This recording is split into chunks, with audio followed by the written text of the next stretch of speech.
BJP ছোট রাজ্যের পক্ষপাতী। দীর্ঘদিন ধরে আপনার সাংসদ রয়েছে দার্জিলিংয়ে, তারাও একটা চাইছে দার্জিলিংয়ের গোর্খাল্যান্ড আন্দোলনের মধ্য দিয়ে একটা সমস্যার সমাধান হোক।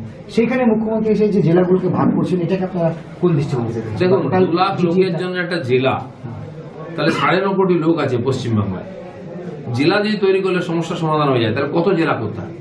উদ্দেশ্য হচ্ছে রাজনীতি করা, গোর্খা জনমুক্তি মোর্চাকে দুর্বল করে পাহাড়ে নিজের পার্টি ঝান্ডা তোলার উদ্দেশ্যে মমতা ব্যানার্জি এটা করছেন। এক একটা ছোট ছোট কমিউনিটির জন্য উনি বোর্ড তৈরি করেছে, 15টা বোর্ড হয়ে গেছে। 2000-3000 লোক নিয়ে একটা বোর্ড করেছেন। সেই বোর্ডে কি হয়, কয়েক কোটি টাকা দেওয়া হয়, কিছু ওখানকার মাথা সে টাকাটা খায়, লুট করে, দুর্নীতি করে। আর মমতা ব্যানার্জি পাহাড়ে এলে তারা লোক জুটিয়ে দেয়। এই দুটো কাজ আছে, সরকারি পয়সা লুট করে খাওয়া আর মুখ্যমন্ত্রীর জনসভায় লোক নিয়ে যাওয়া, এছাড়া দ্বিতীয় কোনো কাজ নেই। তাহলে ওখানে উত্তরবাংলায় বহু এসটি আছেন বিরাট সংখ্যায়, তাদের জন্য কেন বোর্ড হচ্ছে না? যারা এসসি আছেন তাদের জন্য বোর্ড হচ্ছে না। এসসি এসটি কমিউনিটির মধ্যে অনেকগুলো জাতি আছে, তাহলে কি প্রত্যেকের জন্য জাতি করে দেবেন? এখানকার যারা আমাদের পুরনো আছেন, কামতাপুরী আছেন, রাজবংশী আছেন, তারা তো এখানকার ভূমিপুত্র, তাদের জন্য কেন বোর্ড হচ্ছে না? তাদের জন্য হওয়া উচিত। যদি জেলা কালিম্পংকে নিয়ে হয়, তাহলে দার্জিলিং নিয়ে হোক। শিলিগুড়ির লোক দার্জিলিংয়ে কেন যাবে জেলার কাজ করতে? উল্টো গঙ্গা কেন? শিলিগুড়ির জেলা হওয়া উচিত যদি সুশাসন হবে। তা নয়, কেবল রাজনীতি হচ্ছে, কেবল টিএমসিকে ওখানে দাঁড় করাবার চেষ্টা হচ্ছে, লোককে ঘুষ দিয়ে নিজের পার্টির ঝান্ডা তোলার চেষ্টা করছে। এটা খুবই খারাপ উদাহরণ, এটা খুবই ক্ষুদ্র মানসিকতার পরিচয়। আমরা এই বিরোধিতা। শিলিগুড়িকে জেলার জন্য কি আপনারা দাবি তুলবেন আপনার দল থেকে? আমাদের পার্টি আন্দোলন শুরু করে দিয়েছে। সমতলের লোক পাহাড়ে যাবে সরকারি কাজের জন্য, দার্জিলিংকে করে দিন একটা জেলা, শিলিগুড়ি আলাদা জেলা করে দিন, তাহলে তো সমস্যা মিটে যায়।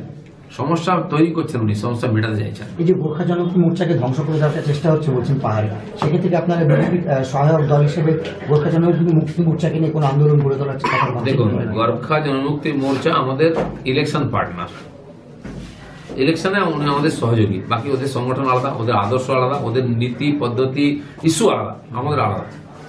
কিন্তু এই ধরনের যদি হয় তার বিরুদ্ধে আমরা আছি।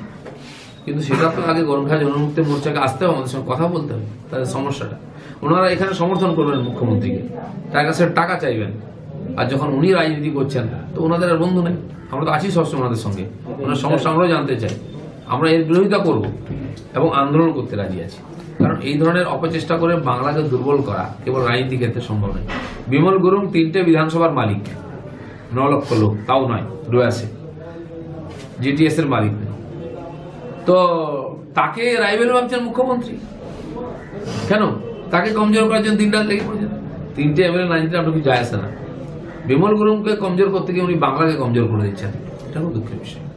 মানে উদ্দেশ্যটা কি তাহলে? বিমল গুরুংকে কমজোর করতে গিয়ে উনি বাংলাকে প্রতিহিংসা পরায়ণ। কেন আমার কথা শুনবে না? আজকে দেখুন, ওখানে পার্বত্য পরিষদ তৈরি হয়েছে, তার প্যারালাল চলছে আবার মহকুমা শাসকের। কোনটা ঠিক? অথরিটি কোনটা? দুজনকে প্যারালাল লড়ি দেওয়া হচ্ছে। লোক বুঝতে পারছে না কোন অথরিটি কার কাছে যাওয়া উচিত, কি করে কাজ হবে। পার্বত্য পরিষদের লোকেরা ভাবা উচিত, কেবল পয়সা দাবি করলে হবে না, মানুষের সমস্যার সমাধান করতে হবে। তাদের সম্বন্ধে প্রশ্ন উঠেছে, তাই তারা যদি খালি অস্তিত্ব রক্ষণ নেই, আজকে পাহাড়ের সম্মান, সুরক্ষা, উন্নয়নের জন্য তাদেরকে লড়াই করতে আমরা তাদের সঙ্গে আছি।